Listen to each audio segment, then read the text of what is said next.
오늘 우리에게 주시는 하나님의 말씀입니다. 구약성경 사사기 6장 6절로 10절 말씀입니다. 사사기 6장 6절로 10절 말씀입니다. 이 계시의 말씀을 봉독할 때 다 함께 살아계신 하나님의 음성을 들을 수 있기를 바랍니다. 이스라엘이 미디안으로 말미암아 궁핍함이 심한지라 이에 이스라엘 자손이 여호와께 부르짖었더라. 이스라엘 자손이 미디안으로 말미암아 여호와께 부르짖었으므로 여호와께서 이스라엘 자손에게 한 선지자를 보내시니 그가 그들에게 이르되 여호와께서 이같이 말씀하시기를 이스라엘의 하나님 내가 너희를 애굽에서 인도하여 내며 너희를 그 종되었던 집에서 나오게 하여 애굽 사람의 손과 너희를 학대하는 모든 자의 손에서 너희를 건져내고 그들을 너희 앞에서 쫓아내고 그 땅을 너희에게 주었으며 내가 또 너희에게 이르기를 나는 너희의 하나님 여호와이니 너희가 거주하는 아모리 사람의 땅 신들을 두려워하지 말라 하였으나 너희가 내 목소리를 듣지 아니하였느니라 하셨다 하니라. 아멘. 이런 날이 있네요. 어려운 시간을 보내고 있습니다. 교회 나와서 예배하시는 분들 환영하고 그리고 또 오늘 집에서 인터넷으로 아이들과 함께 예배를 드리는 분들께도 인사를 드립니다. 주님의 은혜가 함께 하시기를 바랍니다. 이럴수록 우리가 기도를 해야 하겠다 하는 그런 생각을 많이 하게 됩니다. 그래서 오늘 여러분과 함께 기도에 대해서 함께 생각을 해보려고 합니다. 여러분은 어떤 기도를 드리십니까? 우리는 기도를 드릴 때, 기도를 드리려고 할 때 사실은 상당히 여러 가지 생각들을 많이 합니다. 또 그래서 기도를 많이 못하기도 합니다. 우선 우리가 알고 있는 많은 잘못된 기도들이 있습니다. 중언부언하는 기도, 잘못된 기도지요. 우리가 하나님의 말씀으로 배웠습니다. 한 말을 또 하고 한 말을 또 하고 그리고 한 번 말씀드려도 될 것 같은데 또 거기에 덧붙여 말하고 덧붙여 말하는 것, 이것은 우리 주님께서 바른 기도라고 보지 않은 그런 기도의 모습이기도 합니다. 중언부언하는 기도는 우리가 믿음이 적은 그런 기도라고 할 수 있겠습니다. 그런 의미에서 이 중언부언의 기도는 잘못된 기도입니다. 금식을 하면서 기도할 때 티를 내면서 기도하는 것도 우리는 잘못된 기도라고 알고 있습니다. 위선자들처럼 그렇게 기도할 때 사람들에게 보이려고 길모퉁이에서 기도하는 것을 우리 주님께서는 야단을 치셨죠. 예수님은 그러한 기도자들에게 그들이 이미 상을 받았다라고 그렇게 말씀하셨습니다. 기도하다가 낙심이 되거나 또 기도를 중지하는 것도 잘못된 기도입니다. 주님께서는 항상 기도하라고 하셨고 또 낙심치 말고 기도하라고 말씀해 주셨기 때문입니다. 언제나 끈질기게 기도해야 할 사명이 우리들에게 있습니다. 기도하다 쉬는 것은 우리의 실패라고 할 수 있겠습니다. 무엇을 먹을까, 무엇을 입을까 라는 관점을 가지고 기도하는 것도 우리는 잘못된 기도라고 알고 있습니다. 우리 주님께서는 우리에게 무엇이 필요한지를 잘 알고 계시지요. 그러므로 우리가 기도해야 될 중요한 과제고 주제는 하나님의 나라, 주님의 의입니다. 이것이 올바른 기도라고 우리는 배웠습니다. 나의 안위만을 위해서 기도하는 것은 사실은 잘못된 기도입니다. 마태복음 21장 22절을 보면 이미 기도했다면 확신해야 한다, 받은 줄로 믿어야 한다라고 그렇게 말씀하고 있습니다. 기도해놓고도 믿지 못하면, 기도하고도 확신하지 못한다면 그것은 또한 잘못된 기도라고 할 수 있겠습니다. 이렇듯 성경을 통해서 우리는 잘못된 기도가 무엇인지를 배워왔습니다. 그래서 우리는 잘 알고 있습니다. 이런 것이 잘못된 기도다, 또 이런 것들이 잘못된 기도다 하는 것을 잘 알고 있습니다. 또한 주님께서는 우리들에게 또 올바른 기도가 무엇인지를 분명하게 가르쳐 주셨습니다.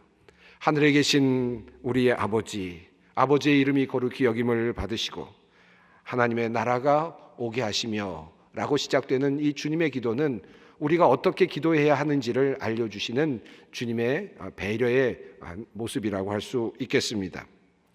그렇게 보면 기도하기가 생각보다 쉽지가 않습니다. 조금만 아차 실수를 해도 바른 기도를 드리기가 어렵습니다. 올바른 기도하는 법을 이야기하다 보면 기도하기가 얼마나 어려운지를 알게 되고 그리고 기도하기가 겁나게 됩니다. 정말 내가 하나님께 바른 기도를 드려야지 생각을 하면서 그러다 보면 점점 기도하기가 어려워지고 자신감이 생기지 않습니다. 다른 이의 기도를 평가하기는 사실은 쉽습니다. 어떤 기도를 보면서 이렇다 저렇다 이야기해 주기는 쉽지만 자기 자신이 스스로 정말 진실되게 기도하기는 참 어렵습니다. 중언부언하지 아니하고 드러내지 아니하고 주님 앞에 바르게 서서 온전하게 기도한다는 것은 생각보다 쉽지 않습니다. 무엇보다도 주님께서 원하시는 바를 기도한다는 것, 주님의 뜻에 맞는 말씀을, 주님의 의를, 하나님의 나라를 구한다는 것 상당히 어려운 기도입니다. 그래서 기도를 하면 할수록 겁이 나고 기도하기가 어렵습니다. 어떤 분들은 이런 비판들을 합니다. 정기적으로 개인 기도하는 사람들이나 새벽 기도를 하는 사람들을 몰아세우면서 그렇게 기도할 게 맞냐고 말하기도 합니다. 한 말 또 하고 또 한 말 하는데 하나님 너무 귀찮게 하지 말라고, 하나님께서 다 알아서 해주실 텐데 왜 기도하느냐고 그렇게 말하는 분들도 있습니다. 어떤 분들은 열심히 새벽 기도에 나오는 분들을 향해서 이렇게 말합니다. 꼭 그렇게 정성을 쌓아야만 되는 거냐고, 하나님은 그래야만 들어주시는 거냐고 또 이렇게 비판을 하기도 합니다. 혹시 그것은 공로사상 아니냐고, 조용히 기도하는 분들을 향해서는 좀 더 울부짖어야 하는 것 아니냐고, 강하게 주님께 매어 달려야 하는 것 아니냐고 비판합니다. 어떤 사람들은 그저 기도만 해서 되겠느냐고 또 그렇게 이야기하기도 하죠. 매일매일 기도하면 공로사상이라고 비판하고, 정기적으로 기도하면 외식주의라고 비판합니다. 조용히 기도하면 간절함이 없다고 비판하고, 열정적으로 기도하면 자기 감정에 도취되었다고 비판합니다. 나름 열심히 떠듬떠듬 기도를 하면 중언부언한다고 또 비판하기도 합니다. 그래서 기도가 참 어렵습니다. 바르게 기도하기가 정말 쉽지 않죠. 자, 그러면 여러분에게 이렇게 질문을 바꾸어서 한번 묻겠습니다. 그러면 유창한 기도가 효과가 있을까요? 막힘없는 기도가 효력이 있습니까? 신학적으로 완벽한 흠이 없는 기도가 늘 응답을 받습니까? 골방에서 홀로 하는 기도만은 하나님께서 언제나 들어주십니까? 그렇습니까? 우리는 우리들의 삶을 통해서, 우리들의 경험을 통해서 그렇지도 않다는 사실을 우리는 알고 있습니다. 왜 이런 괴리가 있을까요? 기도하려면 잘해야지. 그러다 보니까 우리는 늘 이런 생각을 하다 보니까 하나님께서 기뻐하시는 기도를 드려야지, 잘 정돈해서 드려야지, 한 번에 하나님의 뜻을 맞춰야지, 그래서 나는 기도하지 않는다. 기다리고 생각해서 언젠가 꼭 필요할 때만 기도해야지. 어떤 분들은 또 이렇게 생각합니다. 아직 내가 아니야. 내 기도로는 아직 안 들어주실 거야. 내 삶을 조금 더 바꾸고 나름대로 정돈한 다음에 기도해야지. 잘못했다가는 큰일 나겠다. 기도하지 않습니다. 이래서 기도하지 않고 또 저래서 기도하지 않습니다. 사실 그런데 성경을 보면 생각보다 많은 곳에 바르게 기도하지 않았음에도 불구하고, 그리고 올바른 삶을 살고 있지 않았음에도 불구하고 하나님께서 그 기도를 들어주신 그런 내용들이, 사례들이 상당히 많이 있습니다. 오늘 다 이야기할 수는 없겠습니다만은 한두 가지를 여러분께 말씀드리고자 합니다. 사사기 9장에 요담의 기도가 나옵니다. 그 기도는 사실은 마음의 평정을 유지하지 못한 채 드렸던 그런 기도였습니다. 요담은 심한 분노와 복수심 때문에 그만 세겜 사람들을 다 멸망시켜 달라고 그렇게 하나님께 기도를 합니다. 그냥 순간적으로 우발적으로 했던 기도라고 볼 수 있습니다. 그런데 놀랍게도 이 요담의 저주가 세겜 사람들에게 실제로 임하였음을 성경은 우리들에게 알려줍니다. 전혀 평온하거나 안정되지 못한 마음에서 나온 것임에도 불구하고 어떤 기도는 성경은 이루어지고 있음을 우리들에게 알려주고 있습니다. 삼손의 기도도 마찬가지죠. 삼손은 사실은 하나님께서 주신 그 힘과 권능을 자신이 유혹에 빠짐으로써 모두 잃어버린 사람이었습니다. 여자에게 마음이 팔려서 하나님의 일꾼이 되기를 포기한 사람이었습니다. 결국은 쇠사슬에 묶여서 눈이 빠져나온 상태에서, 그런 상태에서 죄수의 몸으로 그렇게 묶여 있었습니다. 그가 마지막 부분에서 복수심에 차서 하나님께 기도했던 내용이 있습니다. 주 여호와여 구하옵나니 나를 생각하옵소서. 하나님이여 구하옵나니 이번만 나를 강하게 하사 나의 두 눈을 뺀 블레셋 사람에게 원수를 단번에 갚게 하옵소서. 그가 드렸던 기도는 원수 갚게 해달라는 기도였습니다. 나도 죽겠지만 원수를 갚게 해달라는 그 기도였습니다. 바른 기도였을까요? 그러나 하나님께서는 그의 기도를 들어주셨습니다. 열왕기상 21장에 나오는 아합 왕의 기도는 더욱 흥미롭습니다. 그는 나봇의 포도원이 탐이 났습니다. 그래서 나봇에게 그 포도원을 팔라고 그렇게 제안을 했는데 나봇은 조상 대대로 그 포도원이 내려온 것이기 때문에 팔 수 없다라고 그렇게 말합니다.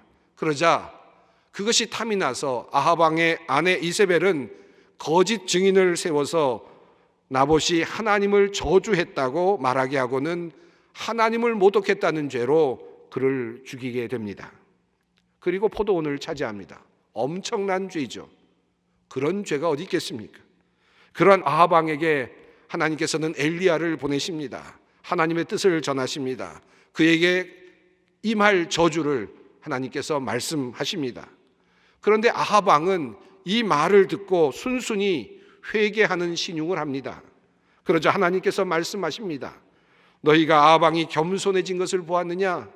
내가 그에게 내리는 벌을 그가 살아있는 동안에는 내리지 않겠다라는 그런 말씀을 하십니다. 기도의 응답입니다. 어떻게 그런 사람의 기도를 응답해 줄 수 있습니까? 하나님께서 마음의 심중을 보시고 꿰뚫어 보신다고 우리는 알고 있는데 하나님께서 과연 그의 중심을 보실 수 있었는가 하는 그런 의구심이 드는 그런 이야기입니다. 그럼에도 불구하고 하나님께서는 아합 왕의 그 거짓된 기도를 들어주셨습니다. 성경에는 이러한 일들이 종종 나타납니다. 막대 먹은 기도들이 응답받는 경우들이 있습니다. 성경은 우리들에게 그 사실을 알려주고 있습니다. 성경은 우리들에게 올바르게 기도할 것을 누누이 강조하고 있습니다. 바르게 기도해야 한다. 바르게 주님께 기도를 드려야 한다라는 사실을 우리에게 끊임없이 알려주고 있고 어떤 기도가 잘못된 기도라는 사실도 끊임없이 우리들에게 알려주고 있습니다만은 그럼에도 불구하고 제대로 되지 않은 기도 그리고 제대로 되먹지 않은 사람들이 드리는 기도를 하나님께서 응답하여 주셨음도 성경은 계속해서 알려주고 있습니다. 도대체 이 모순을 우리가 어떻게 생각해야 하겠습니까? 오늘 본문도 그런 의미에서 마찬가지입니다. 기도와 응답이라는 면에서 오늘 본문은 매우 흥미로운 사실을 우리들에게 알려주고 있습니다. 사사기 6장에 있는 말씀입니다. 이스라엘 백성이 여호와께서 보시기에 악하게 삶을 살았습니다. 악행을 저질렀습니다. 그래서 주님께서는 7년 동안 그들을 미디안의 손에 넘겨주셨습니다. 그들은 배고파지게 되었고 그리고 헐벗은 상태에서 그러한 긴 시간을 보내게 되었습니다. 박해를 받으면서 어려움을 당하게 되자 마침내 이스라엘 자손은 하나님께 부르짖습니다. 하나님께 기도를 한 것입니다. 6절과 7절이 그 사실을 알려줍니다. 이스라엘이 미디안으로 말미암아 궁핍함이 심한지라 이에 이스라엘 자손이 여호와께 부르짖었더라. 이스라엘 자손이 미디안으로 말미암아 여호와께 부르짖었으므로 부르짖다라는 말이 두 번이나 반복되고 있습니다. 하나님께 기도한 것입니다. 이렇게 이스라엘 백성들이 하나님께 부르짖자 기도하자 하나님께서 응답하셨습니다. 그런데 그 말씀의 내용은 그들을 구원해 주시겠다라는 내용이 아니었습니다. 도리어 이스라엘 백성들을 책망하시는 말씀뿐이었습니다. 그 내용을 한번 읽어보겠습니다. 여호와께서 이스라엘 자손에게 한 선지자를 보내시니 그가 그들에게 이르되 여호와께서 이같이 말씀하시기를 이스라엘의 하나님 내가 너희를 애굽에서 인도하여 내며 너희를 그 종되었던 집에서 나오게 하여 애굽 사람의 손과 너희를 학대하는 모든 자의 손에서 너희를 건져내고 그들을 너희 앞에서 쫓아내고 그 땅을 너희에게 주었으며 내가 또 너희에게 이르기를 나는 너희의 하나님 여호와이니 너희가 거주하는 아모리 사람의 땅의 신들을 두려워하지 말라 하였으나 너희가 내 목소리를 듣지 아니하였느니라 하셨다 하니라. 이스라엘 민족이 미디안의 압제 속에서 하나님께 기도하고 울부짖었을 때 하나님께서 선지자를 보내서 말씀하여 주셨습니다. 그러나 그 말씀은 내가 너희를 구원하여 주리라 하는 말씀이 아니었습니다. 내가 너희의 기도를 들었다라는 말씀도 아니었습니다. 내가 어떻게 해주겠다라는 말씀도 아니었습니다. 책망의 말씀이었습니다. 너희가 나의 말을 듣지 아니하였도다. 내가 너희에게 은혜를 베풀었으나 너희는 나를 떠났다라고 하는 말씀이었습니다. 내 말씀을 청종치 아니하였다라고 하는 책망의 말씀뿐이었습니다. 그리고 그 기도와 기도의 응답, 기도에 대한 말씀은 끝이 납니다. 그것으로 끝입니다. 그런데 11절 말씀, 그 이야기가 바뀌고 있습니다. 참 멋진 이야기가 11절에 나타납니다. 여호와의 사자가 아비에셀 사람 요아스에게 속한 오브라에 이르러 상수리 나무에 앉으니라. 마침 요아스의 아들 기드온이 미디안 사람에게 알리지 아니하려 하여 밀을 포도주 틀에서 타작하더니. 여러분, 이 한 절은요, 사실은 그림을 그려서 한번 생각해 볼 만한 그런 장면입니다. 이스라엘 민족이 하나님께 울부짖었습니다. 그때 하나님께서는 책망의 말씀을 하셨습니다. 너희가 내 말을 듣지 아니하였다라고 강하게 질책하셨습니다. 그런데 그 다음 절에 이런 말씀이 있습니다. 여호와의 사자가 아비에셀 사람 요아스에 속한 오브라에 이르러 여호와의 사자가 어딘가로 왔습니다. 상수리 나무에 앉으니라. 왜 왔을까요? 하나님께서는 여호와의 사자를 왜 보내셨을까요? 그가 앉은 바로 그곳에, 바로 그 밑에 기드온이 일하고 있었습니다. 기드온을 선택하시는 장면입니다. 이스라엘을 구원하시기 위하여서 하나님께서 일을 시작하신 것입니다. 하나님께서 일을 시작하신 것입니다. 기도의 응답이었습니다. 하나님께서는 이스라엘 백성들에게 내가 어떻게 하겠다라고 말씀하지 않으셨고, 너의 기도를 들었다고도 말씀하지 않으셨고, 어떠한 반응도 하지 않으셨습니다. 그저 책망뿐이었습니다. 그렇게 말하시는 그 순간 하나님의 사자는 이제 기드온이 일하고 있는 그 뜰 안에 사뿐히 앉습니다. 그리고 예언이 시작되고, 그리고 기드온을 통해서 이스라엘을 구원하는 하나님의 역사가 시작되고 있습니다. 멋진 이야기죠. 저는 이 장면을 볼 때마다 굉장히 가슴이 뜨거워지곤 합니다. 하나님께서 이스라엘에게 하나님의 약속은 주시지 않으셨지만 이미 기도를 들으시고 역사하고 계시고 움직이고 계시는 모습을 볼 수 있기 때문입니다. 이것은 기도로부터 시작된 것입니다.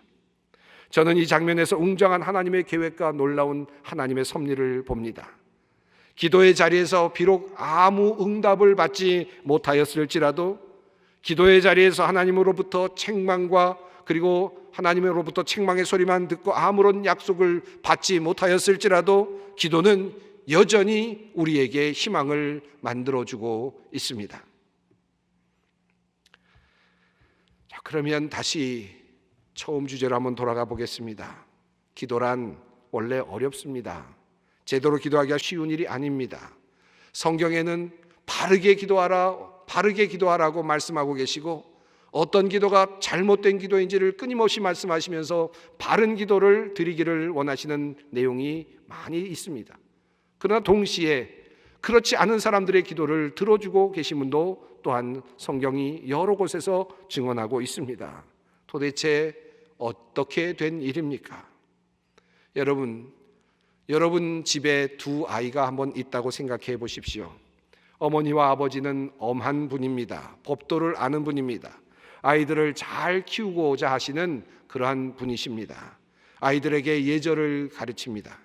그래서 사람들에게 무엇을 요청할 때에는 잘 생각하고 예의 바르게, 그리고 네가 원하는 것을 정확하게 잘 설명할 수 있어야 된다, 공손하게 그런 이야기를 이야기해야 한다라고 가르칩니다.